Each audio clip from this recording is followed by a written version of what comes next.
தமிழ்நாடு அரசின் தலைமை காஜி சலாவுதீன் முகமது ஆயூப் சாஹிபுவின் உடலுக்கு முதலமைச்சர் ஸ்டாலின் அஞ்சலி செலுத்தி வருகிறார்.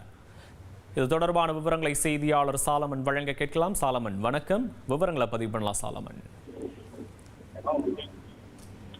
தமிழக அரசோட தலைமை காஜியான சலாகுதீன் முகமது ஆயூப் என்பவர் நேற்று வயது மூப்பு காரணமாக உடல்நிலை சரியில்லாமல் உயிரிழந்தார். இவருக்கு 84 வயதான இவரது உடலை தற்போது இங்க இருக்கக்கூடிய ராயப்பேட்டையில் இருக்கக்கூடிய அவரது இடத்துல, இந்த மசூதி இடத்துல இந்த அடக்க உடலானது வைக்கப்பட்டுள்ளது. இந்த உடலை மரியாதை செலுத்துவதற்காக தாவேகா சார்பில் புசி ஆனந்த் மற்றும் ஆதவ் அர்ஜுனா ஆகியோர் வருகை தந்தனர். இந்த நிலையில தற்போது அவரது உடலுக்கு அஞ்சலி செலுத்துவதற்காக முதல்வர் மு.க. ஸ்டாலின் அவர்கள் ராயப்பேட்டையில் இருக்கக்கூடிய இந்த இடத்திற்கு வருகை தந்தார்.